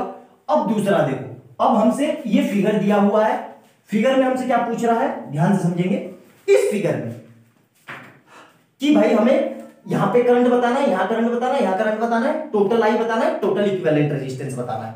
देखो ध्यान से, हमें पता होना चाहिए कि भाई ये कॉम्बिनेशन कैसा है, हमें सिंपल सा दिख रहा है कि सर ये तो पैरेलल कॉम्बिनेशन है, दिख रहा है। पैरेलल कॉम्बिनेशन में करंट क्या होता है, बढ़ जाता है। यहां समझो, जैसे ये बैटरी से करंट निकला, ये आई गया, और यहां पे देखो करंट के 3 हिस्सों हो गए, 3 हिस्सों में बढ़ गया, लेकिन फर्दर यहां पे फिर करंट सेम हो गया ना, तो यहां पे मतलब यहां पे करंट अलग होगा, यहां करंट होगा, यहां करंट अलग होगा, लेकिन हमें पता है कि भाई पैरेलल में हमारा पोटेंशियल सेम होता है, पोटेंशियल तो सेम ही रहेगा। आई बात समझ में, क्लियर है, बैटरी तो एक ही कनेक्ट है ना, तो यहां तक क्लियर है। अब हमें क्या करना है, तीनों के अक्रॉस वो निकालना है करंट, तो लिखेंगे 430 ओम रेजिस्टेंस, 30 ओम रेजिस्टेंस के लिए क्या लिखेंगे हम, हमें पता है भाई V कितना है, V इक्वल टू 6 वोल्ट, ठीक है। I कितना है, I हमें निकालना है इसके अक्रॉस, तो इसके लिए I1 लिख लिया क्वेश्चन मार्क, और R कितना है हमारा, R इसके अक्रॉस 30 ओम, तो हमारा फार्मूला क्या लग जाएगा, V इक्वल टू IR, तो यहां से B1 इसको B रखो, है ना, I1 कर लो, तो V कितना है 6 अपॉन, और I1 निकालना है, R कितना है 30, तो यहां से कितना आ जाएगा हमारा I1 इक्वल टू, ये भी हटा देते हैं, 6 अपॉन 30, तो ये कट के कितना आ जाएगा 0.5, 1/2 आएगा ना 6, तो 1/2, हाँ 0.5 एम्पियर, ठीक है। कोई दिक्कत यहां तक नहीं जी सर, एक पता चल गया। अब सेम फर्दर क्या करेंगे, 10 ओम, अब यही चीज है, यहाँ पे क्या लिख देंगे 10 ओम रेजिस्टेंस, 10 ओम के लिए क्या करेंगे, सेम यही चीज, V सेम रहा, लेकिन अब R कितना हो जाएगा, देखो ध्यान से, सेम यही चीज, R कितना हो जाएगा यहाँ पे 10 हो जाएगा, फिर यही फार्मूला लगाएंगे, V6 रहा, I2, अब I2 ले लेंगे हम, I2 क्योंकि इसके लिए लिख रहे हैं, तो I2 ये रहा, और R कितना है इज इक्वल टू 10। तो यहां से I2 कितना हो जाएगा हमारे पास 6/10, मतलब कितना आ गया 0.6 एम्पियर। कोई दिक्कत यहां तक, I2 आ गया। अब तीसरा किसके लिए लेंगे 5 ओम के लिए, ये मिटा देता हूं मैं, ठीक है। तो सेम ये चीज रखेंगे for 5 ohm resistance, for 5 ohm resistance, 5 ओम के लिए भी ये रहा। R कितना हो जाएगा हमारे पास 5 ओम। तो अब क्या निकलेगा हमारा I3। तो I3 क्वेश्चन मार्क, तो क्या फार्मूला लगाएंगे V equal to I3 into R3। तो V कितना है 6, I3 कितना है निकालना है, R3 कितना है 5 ओम। तो ये कितना आ जाएगा मेरा यहां से I3 इक्वल टू 6/5, मतलब 1.2 एम्पियर। कोई दिक्कत यहां तक, तीनों निकल गए। अब हमें टोटल आई निकालना है। टोटल आई कैसे निकालते हैं, total I equal to I total equal to I1 plus I2 plus I3, ठीक है। तो आई हमारा ये कितना आया था, I1 कितना आया था 30/6, मतलब 0.5, प्लस ये कितना आया था 10/6, मतलब 0.6, प्लस ये कितना आया था 1.2। तो इनको ऐड कर देंगे तो 5 और 6 11, तो 2.3 एम्पियर, मतलब आई हमारा कितना आ गया 2.3 एम्पियर। मेरे ख्याल से कोई दिक्कत होगी, सारी चीज क्लियर है, नोट डाउन करो। फिर उसके बाद हम फर्दर वो निकालते हैं अपना आर इक्विवेलेंट कितना आएगा, ठीक है। नोट डाउन करो जल्दी से, वीडियो में दिख रहा है ना सब, वहां दिख रहा है, कोई दिक्कत नहीं है यहां तक, कोई अच्छे से समझ में आ गया है ना। तो यहां तक नोट डाउन कर लो। हाँ ठीक है ठीक है ठीक है, ये आ जाएगा, आ गया ना, कोई दिक्कत यहां तक। 0.5 और 0.6, ठीक है, नोट डाउन करो, तब तक आगे करते हैं।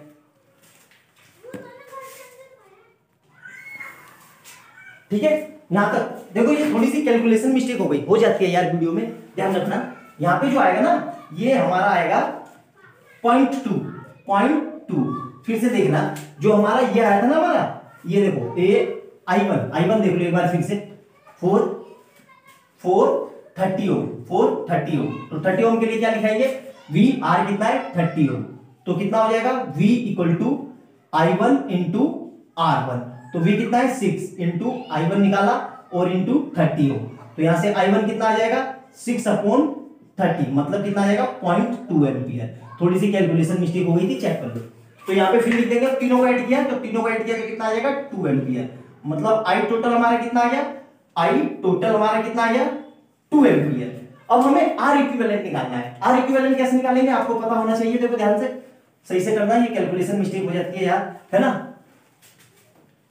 तो हमारा ये कितना आएगा, हमारा ये आएगा हमारा R इक्विवेलेंट। देखो पैरेलल में कैसे जोड़ते हैं, 1/R टोटल। तो क्या होगा ये 1/R1 plus 1/R2 plus 1/R3, ठीक है। तो मतलब कितना होगा 1/30 प्लस 1/10 प्लस 1/5, ठीक है। 5, 10 और 30 तीनों का एलसीएम देखो, तीनों का एलसीएम 5, 10 और 30। तो मुझे पता है इसका एलसीएम आएगा 30, मतलब 5, 10 और 30 का एलसीएम कितना आएगा, आप कर लेना, एलसीएम इक्वल टू 30। तो मतलब ये क्या हुआ मेरा 1/R टोटल, R इक्विवेलेंट या R टोटल एक ही बात है। 1/30, थोड़ा गैप करके लिख रहा हूं ताकि देखो अभी आपको समझ में आ जाएगा, प्लस 30 प्लस 1/5। अब देखो मुझे तीनों के डिनोमिनेटर सेम करने हैं, तो यहाँ 30 है, यहाँ 30 नहीं है, तो इधर मतलब किसकी मल्टीप्लाई कर लेंगे 3 की, और इधर भी मल्टीप्लाई कर लेंगे 3 की, और इधर देखो 30 बनाने के लिए किससे मल्टीप्लाई करेंगे 6 से, और इधर भी 6 से। तो अल्टीमेट हमारा आंसर क्या आ गया 1/30 प्लस 3/30 प्लस 6/30। और हमें पता है जब भी डिनोमिनेटर सेम है तो न्यूमरेटर सीधे सीधे आगे ऐड हो जाते हैं, तो 1 और 3 4 और 6 10, तो 10/30, मतलब R टोटल, ठीक है। तो ये कितना है 10/30, तो इसको इस 0 से ये 0 कट गया, मतलब 1/10। अब इसको पलट लो, तो R टोटल क्या होगा, R टोटल इक्वल टू 3 ओम। ये हमारा क्वेश्चन है, समझ में आ गया। इसको पलट लोगे तो 3 ऊपर चला जाएगा, 1 लिखते नहीं है। बहुत सिंपल क्वेश्चन है, 5 नंबर में आ रखा है। आराम से देखना वीडियो को, थोड़ी लंबी है लेकिन तसल्ली से देखोगे बिल्कुल समझ में आएगा, कोई डाउट नहीं रहेगा, मैं गारंटेड बता रहा हूं। और इसी तरह के क्वेश्चन आते हैं यार, बहुत सारा आपको बोर्ड में आए हुए क्वेश्चन है, ये चाहे तो आप गूगल कर सकते हो, ठीक है। नोट डाउन करो, तब तक अगला करते हैं। क्वेश्चन नंबर नेक्स्ट देखेंगे, क्वेश्चन नंबर 5 आपके बोर्ड में 3 मार्क्स आया हुआ है 2013 में। क्या रहेंगे कैसे, देखो ये क्वेश्चन बहुत डरावना लग रहा है देखने में, लेकिन ये इतना डरावना है नहीं जितना आप सोच रहे हो, बहुत इजी क्वेश्चन है। देखो यहां से करंट निकला, ये गया और यहाँ पे करंट गया, और यहाँ पे जैसे ये जाएगा तो ये दो हिस्सों में बढ़ जाएगा। तो हमें पता है करंट क्या होता है, पैरेलल कॉम्बिनेशन में अलग अलग होता है और सीरीज में सेम होता है। तो यहां तक तो करंट सेम है, लेकिन ये करंट यहाँ पे बढ़ गया, तो बढ़ गया तो क्या करेंगे, देखो ये दोनों हमें दिख रहे हैं किसमें, ये दोनों सीरीज में, ये दोनों सीरीज में दिख रहे हैं, क्योंकि यहाँ तो करंट पूरे में सेम है ना, लेकिन यहाँ पे करंट अलग है। तो पहले इसको सोल्व करेंगे, 1 ओम और 2 ओम को, इसका इक्विवेलेंट निकालेंगे। ठीक है, तो देखो ध्यान से, हमें क्या निकालना है, करंट, ये लाइन में मिटा रहा हूं, करंट निकालना है। ठीक है, तो ये समझ में आ गया होगा, आपने लिख लिया होगा। ये देखो, तो सबसे पहले क्या लिखेंगे, हियर, देखो ध्यान से, बहुत सिंपल क्वेश्चन है बेटा, डरने वाली बात नहीं है, आराम से देखो, वीडियो समझ में आ जाएगा। Here 1 ohm and 3 ohm are in series, series में है ना, तो इसका इक्विवेलेंट कैसे निकालेंगे, 1 अपॉन, ओ ये तो सिंपल सा है, तो क्या होगा, R equivalent equal to R1 plus R2। ठीक है, तो कितना हो जाएगा, 1 ओम प्लस 3 ओम मतलब 4 ओम। तो मैं क्या कर सकता हूं, इस पूरे को हटा के, इस पूरे को हटा के इसकी जगह डायरेक्ट 4 ओम का लगा दूं। ये मैंने पूरे में क्या कर दिया, डायरेक्ट 4 ओम का लगा दिया। कितने का लगा दिया, डायरेक्ट 4 ओम का। ये समझ में आया, क्लियर है, अच्छे से रुक जाओ, ये दिख नहीं रहा है, ये कितना लगा दिया मैंने, 4 ओम का। ठीक है, अब ध्यान से देखना, अब जो ये 4 ओम है और ये 6 ओम है, ये दोनों पैरेलल है। सर कैसे पता चला, देखो दोनों में करंट अलग अलग है, यहाँ पे करंट बढ़ रहा है, तो ये दोनों कैसे हो गए हमारे पैरेलल। अब इसका इक्विवेलेंट निकालेंगे, तो ये लाइन लिख ली। अब इसी के आगे देखो क्या लिखेंगे कि here 6 ohm and 4 ohm are in parallel. ठीक है, तो इसका इक्विवेलेंट कैसे निकालेंगे, 1 अपॉन आर इक्विवेलेंट 2 कर दो, क्योंकि 1 मानने के लिए 1 किया, 2 दोबारा कर रहे हैं तो 2 लिख देंगे। तो क्या लिखेंगे, 1 अपॉन, इसको नाम दे दो, चलो 1 upon R1 plus 1 upon R2 लिख लो, कोई दिक्कत नहीं है। तो ये कितना हो जाएगा, 1 अपॉन 4 प्लस 1 अपॉन 6। इसका एलसीएम लेंगे तो इसका एलसीएम कितना आएगा, 24। अब देखो ध्यान से, 24 बनाने के लिए इसको किससे मल्टीप्लाई करेंगे, 6 से, प्लस 24 बनाने के लिए इसको किससे मल्टीप्लाई करेंगे, 4 से। तो कितना आ जाएगा यहां से, 10 अपॉन 24। यहां तक समझ में आया। अब इसको पलट लेंगे, मतलब R इक्विवेलेंट 2 कितना आ जाएगा हमारा, 24 अपॉन 10, मतलब कितना आ जाएगा ये 2.4 ओम। यहां तक समझ में आया, सिंपल है, कोई दिक्कत नहीं, मेरे ख्याल से कोई दिक्कत नहीं होगी। तो मतलब इसको अब मैं हटा के, इस पूरे को और इस 6 ओम को हटा के यहां पे मैं ये लिख सकता हूं 2.4 ओम। ये समझ में आया यहां तक। अब देखो ध्यान से, बस हो गया सोल्व। अब ये पूरा कॉम्बिनेशन कैसा दिख रहा है, पूरा कॉम्बिनेशन कैसा दिख रहा है, हमें सीधा सीधा दिख रहा है भाई, करंट बढ़ नहीं रहा है, तो मतलब सीरीज में है। तो क्या लिखेंगे इसके बाद हम आगे लिख देंगे 3.6 ओम प्लस 2.4 ओम एंड लिख दिया कोमा लगा के, and 3 ohm are in series. ठीक है, ये सीरीज में हो गया। अब हमें पता है कि सीरीज में होते हैं तो आर इक्विवेलेंट 3। अब 3 क्यों किया, क्योंकि तीसरी बार कर रहे हैं, तीनों को ऐड कर दो, 3.6 प्लस 2.4 प्लस 3 ओम, तो ये पूरा टोटल कितना देगा, 9 ओम। मतलब हमें आर इक्विवेलेंट आ गया इस पूरे सर्किट का कितना, 9 ओम। हमें क्या निकालना है, करंट। तो करंट निकालने के लिए देखो सिंपल सी एक लाइन की डेफिनेशन है, बहुत ही सिंपल से करेंगे। V equal to I R equivalent 3। V कितना है हमारे पास, 4.5 वोल्ट। I हमें निकालना है, और R कितना आया था हमारा, 9 ओम। तो यहां से I कितना आ जाएगा, 4.5 अपॉन 9, मतलब यहां पे ये 0 हो गया तो कितना आ जाएगा ये 1/2, मतलब 0.5 एम्पियर। यही देखो कितना सिंपल सा है, 3 नंबर का, सिर्फ आपके बेसिक्स फंडामेंटल चेक किए गए। ठीक है, सिंपल सिंपल से क्वेश्चन है यार, पता है हम देख के डर जाते हैं, डरना नहीं है, करना है, भरोसा रखो, बहुत सिंपल मैथ है ये, मैथ कह रहा हूं, बहुत सिंपल फिजिक्स है, और इस फिजिक्स में मैथ का यूज हो रहा है। तो आपकी मैथ की स्किल अच्छी होगी तो आपको न्यूमेरिकल भी अच्छे से हो जाएंगे। आई बात समझ में, नोट डाउन करो। वीडियो अच्छी लगे तो लाइक एंड सब्सक्राइब करना, और ज्यादा से ज्यादा कमेंट सेक्शन में बताना, और बताना आपको कैसा लग रहा है। ठीक है, नोट डाउन करो, बहुत इंपॉर्टेंट क्वेश्चन है, बोर्ड में आने के बहुत ज्यादा चांस है। ठीक है, नोट डाउन करो, तब तक अगला करते हैं। अब देखो ये नेक्स्ट क्वेश्चन करेंगे, बोर्ड में आया हुआ बहुत बेहतरीन और बहुत प्यारा क्वेश्चन है। A given length of a wire is double on itself and this process is repeated once again. By what factor does the resistance of the wire? आते को तो समझ में नहीं आएगा सर वो क्या है, दिया क्या क्या है, कुछ डाटा ही नहीं दिया है, सिर्फ लेंथ और रेजिस्टेंस दिया है। तो हमें पता होना चाहिए कि जब भी लेंथ और रेजिस्टेंस दिया हो तो एक ही रिलेशन होता है, R equal to rho L by A, बस इतने इसी रिलेशन का काम है। अब देखो ये वायर को क्या कर रहा है, डबल। अब ध्यान से समझना, ये वायर है, इसकी लेंथ L है, अब मैं इसको डबल कर रहा हूं, देखो यहाँ A ये डबल कर दिया, तो अब लेंथ कितनी हो गई, सोच के जवाब देना। लेंथ पहले की अब आधी हो गई, ये डबल आपको सिर्फ परेशान करने के लिए, पजल्स करने के लिए, क्योंकि कई बच्चे डबल कर देंगे आंसर गलत आ जाएगा, तब 16 टाइम आ जाएगा।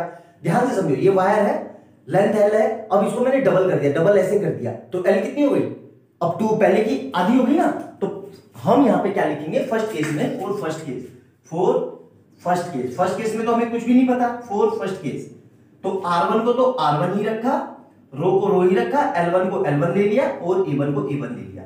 अब यहां पे लिखेंगे for second case, second case मतलब for given condition, given condition के लिए गिवन कंडीशन, गिवन कंडीशन। अब देखो सेकंड केस के लिए लेंथ को क्या कर रहा है, डबल, मतलब L2 जो होगा वो पहले वाले का आधा हो जाएगा, और इसी प्रोसेस को अब वो क्या कर रहा है, रिपीट, रिपीट मतलब इसको फिर से डबल कर रहा है, और ये L1 अपॉन 2 ही रहेगा, तो ये ओवरऑल कितना आ गया, L1 अपॉन 4। यहां तक समझ में आया। अब ध्यान से समझो, जब भी हम लेंथ को डबल करेंगे तो एरिया डबल होगा, कायदे से तो लेंथ ये आधी हो रही है ना, डबल मतलब आधी, तो एरिया डबल हो जाएगा, तो A2 अब क्या होगा, A2 जो होगा हमारा वो पहले वाले का 2 टाइम हो जाएगा, ठीक है, और फिर इसी प्रोसेस को वो अगेन 2 बार कर रहा है, तो 2 ऐसे ही रहा, और ये क्या हो जाएगा 2A1, तो ओवरऑल एरिया हमारा कितना आ जाएगा 4A1, ठीक है। कोई दिक्कत यहां तक, मेरे ख्याल से समझ में आ गया होगा। अब फिर फार्मूला लगाएंगे क्या हम, यही वाला R2 equal to row L2 upon A2। देखो अब यहां पे वैल्यू रख दो, R2 ऐसे ही रहा, रो के बारे में पता नहीं, लेकिन L2 को हम क्या लिख सकते हैं, L2 को यहां से लिख सकते हैं, देखो ये रहा L2 equal to L1 upon 4, कितना आया L1 अपॉन 4 इंटू, अब देखो इसको 1 अपॉन ऐसे ही लिख दिया, ये तो समझ में आ गया कैलकुलेशन करने के लिए, तो यहां से R2 कितना आ जाएगा हमारा, रो L1 अपॉन 4, ये हो गया। अब A2 को रखो, A2 हमारा कितना है 4A1, A2 कितना है, तो 1 अपॉन 4A1, ठीक है, यहां तक समझ में आ गया, कोई दिक्कत। देखो अब यहां पे ये लाइन मिटा रहा हूं, बोर्ड थोड़ा वैसा है ना यार, भर जा रहा है, तो देखो R2 ऐसे ही रहा, उसको सोल्व करो, कितना आएगा, ऊपर रो 1 L1 और नीचे देखो 4 4 जा 16A1, यहां तक समझ में आ गया, क्लियर है यहां तक, मेरे ख्याल से कोई डाउट नहीं होगा। अब इसको सोल्व करेंगे, तो R2 और 1 अपॉन 16 को मैंने बाहर ले लिया, और इसको वापस से मैं लिख सकता हूं रो L1 अपॉन A1, यहां तक समझ में आया। अब ध्यान से देखो, ये पूरी वैल्यू किसकी है, ये पूरी वैल्यू, ये वाली, ये पूरी वैल्यू हमने किसकी मानी, R1 की, तो जो R2 होगा वो हमारा कितना हो जाएगा, R1 अपॉन 16, मतलब जो नया रेजिस्टेंस होगा वो पहले का 116 टाइम हो जाएगा, मतलब 1/16 हो जाएगा। आया समझ में, बहुत इजी है, बहुत सिंपल सा, देखने में डरावना लग रहा था लेकिन बहुत इजी क्वेश्चन है, बोर्ड में आया हुआ है 2011 में 3 मार्क्स है। देखो क्या क्वेश्चन था, कुछ नहीं, सिर्फ आपके फंडामेंटल चेक हो रहे हैं, ठीक है, नोट डाउन करो। वीडियो अच्छी लगे तो लाइक एंड सब्सक्राइब करना, और मेरी और वीडियो देखना, मैंने बहुत अच्छे अच्छे न्यूमेरिकल करवाए हैं, प्ले लिस्ट में आपको सब मिल जाएंगे अच्छे से, ठीक है, नोट डाउन करो। क्वेश्चन नंबर नेक्स्ट देखेंगे, सारे बच्चे तो देख के घबरा गए। देखो कैसा क्वेश्चन, बहुत प्यारा, बोर्ड का पूछा हुआ है, 2007 में 3 मार्क्स का, कि ये कॉम्बिनेशन दिया हुआ है, ठीक है, और हमें सब बराबर है, 3 ओम के, R1 R2 R3 equivalent resistance find करना है, ठीक है। देखो करेंगे कैसे, यहां से समझो, देखो ध्यान से, ये करंट निकला, ये करंट यहां पे गया, यहां पे गया, अब यहां से ये करंट बट गया, बट गया मतलब ये कैसे हो गए, करंट किसमें बटता है, पैरेलल कॉम्बिनेशन में, सिंपल सी बात है कि ये बट गया पैरेलल कॉम्बिनेशन। लेकिन यहां से देखो, यहां पे करंट सेम आ रहा है, यहां पे भी करंट सेम आ रहा है, और यहां पे ये फिर मिल गए, मतलब ये यहां से ये दोनों फिर सीरीज में हो गए, तो अल्टीमेट यहीं पे खेल है जो कुछ खेल है, मतलब ये जितना हिस्सा है ना, इसको अरेंज कर लिया मैंने इसको, तो मतलब हमारा काम हो गया, ठीक है, इतने को। अब करेंगे कैसे, ध्यान से देखना, बहुत सिंपल क्वेश्चन है। फंडामेंटल क्लियर होनी चाहिए। R3 और R2 हमारा किस में है, सीरीज में है, सीधे सीधे दिख गए भाई, सीधे सीधे सीरीज में है, कोई कट वट नहीं है और करंट एक ही फ्लो हो रहा है। तो क्या लिखेंगे, R2 and R3 are in series, ठीक है। तो ये सीरीज में हो गए, तो इसका इक्विवेलेंट क्या हो जाएगा, मतलब R इक्विवेलेंट 1। तो क्या होगा, सीरीज में हमें पता है सीधे सीधे जुड़ते हैं भाई, तो कितना हो जाएगा, तीनों प्लस तीनों मतलब 6 हो। यहां तक समझ में आ गया। कहने का मतलब क्या हुआ कि इन दोनों को हटा के इन दोनों को हटा के अगर मैं एक ही ऐसा लगा दूं, ये ऐसा लगा दिया ये, और इसको भी हटा दिया, चलो इसको भी हटा दो यार, ऊपर वाले को ही लगा दो, तो इसका अल्टीमेट ये कितना आ गया मेरा, ये कितना आ गया, ये आर इक्विवेलेंट कितना आ गया, 6 हो। मतलब ये 6 और अब ये दोनों पैरेलल हो गए, बिल्कुल हो गए सर। देखो पैरेलल हो गया सर, ये पैरेलल कहां दिख रहे हैं, फिगर को थोड़ा अरेंज कर लो यहाँ पे, मतलब इसको सीधा कर लेंगे तो ये पैरेलल हो जाएगा, ठीक है। क्योंकि करंट देखो बढ़ रहा है, पैरेलल यहां से करंट बढ़ गया ना, तो करंट किसमें बढ़ता है, पैरेलल कॉम्बिनेशन में, मतलब यहाँ पे भी करंट अलग है, यहाँ पे भी अलग है, तो इसका मतलब ये दोनों पैरेलल हो गए। तो इन दोनों का भी इक्विवेलेंट निकालेंगे, तो क्या लिखेंगे यहाँ पे अगली लाइन में, देखो ध्यान से, मतलब 6 ओम एंड R4 है ना, ये R4 आर इन पैरेलल, तो इसका इक्विवेलेंट कैसे निकालेंगे, हमें पता है 1/R इक्विवेलेंट। अब 2 कर देंगे, क्यों, क्योंकि ये प्रोसेस मैंने दूसरी बार लगाया, तो 2, तो क्या होगा 1/, इसका मतलब 6 प्लस, और R4 कितना है 4, 3 दिया हुआ है, तो 1/3। तो इसको सोल्व करेंगे तो देखो एलसीएम कितना आएगा इसका, 6, दोनों का एलसीएम, इसको तो यहां 1 ही रहा, इसको 6 बनाने के लिए 2 से मल्टीप्लाई करेंगे, तो कितना आ गया 3/6, मतलब कट के कितना आ गया 1/3। मतलब अब इसको पलट देंगे तो R इक्विवेलेंट 2 कितना आ गया, मतलब 2 ओम। यहां तक समझ में आया। मतलब अल्टीमेट इस पूरे को हटा के इसको भी हटा दिया मैंने, और इसको भी हटा दिया, और इसकी जगह अब मेरा कितना आ गया 2 ओम, यहां पे कितना आ गया 2 ओम। अब ये पूरा कॉम्बिनेशन सीरीज हो गया, सिंपल सा है सीरीज, देखो कितना आसान सा है, पूरा सीरीज हो गया, बिल्कुल हो गया सर, ठीक है। तो अब इसको हटा के क्या लिखेंगे हम, देखो ध्यान से, मतलब क्या हो गया हमारा 2 ओम एंड R5 और coma R1, R in series, तो इसका इक्विवेलेंट कैसे निकालेंगे, R इक्विवेलेंट अब 3 क्योंकि तीसरी बार प्रोसेस कर रहे हैं, तो क्या लिखेंगे R1 प्लस R5 प्लस ये वाला, मतलब इसको क्या नाम दिया था, R इक्विवेलेंट 2, तो ये कितना आ जाएगा, मतलब 3 ओम प्लस 2 ओम, तो अल्टीमेट कितना आ गया, 3 और 3 6 और 2 8। तो हमसे यही पूछा था R इक्विवेलेंट कितना होगा, तो अल्टीमेट 8 ओम होगा, 8 ओम आंसर आ गया। देखो कितना सिंपल, स्टेप बाय स्टेप करोगे कभी मिस्टेक नहीं होगी। क्वेश्चन के देख के पैनिक होगे, डर जाओगे, तो डरोगे तो दिमाग काम नहीं करेगा। आराम से कूल होके सोचना है, क्या क्या दिख रहा है, कैसे कैसे होगा, आंसर आ जाएगा। आई बात समझ में, नोट डाउन करो, अच्छा लगे तो लाइक और सब्सक्राइब कर देना, और ज्यादा से ज्यादा शेयर करना, और कमेंट सेक्शन में बताना कि आपको वीडियो कैसी लग रही है, ठीक है। ऐसे ही अच्छे अच्छे क्वेश्चन देखो चैनल पे, मैंने इलेक्ट्रिसिटी के जितने क्वेश्चन कराया बोर्ड में, इसके बाहर नहीं आएगा, भरोसा रखो। बहुत अच्छे से, मुझे बहुत एक्सपीरियंस है, 7 साल हो गए पढ़ाते हुए, बहुत अच्छे से मैंने पेपर एनालाइज किया है, तभी बता रहा हूं आपको, ठीक है। नोट डाउन करो, भरोसा रख सकते हो, इसके बाहर न्यूमेरिकल नहीं आएगा। अगर इसके बाहर आ भी गया तो आप सोच के कर लोगे, दिमाग लगा लोगे, बस आपको प्रैक्टिस बहुत अच्छी होनी चाहिए, सारे टाइप के क्वेश्चन आपको आने चाहिए।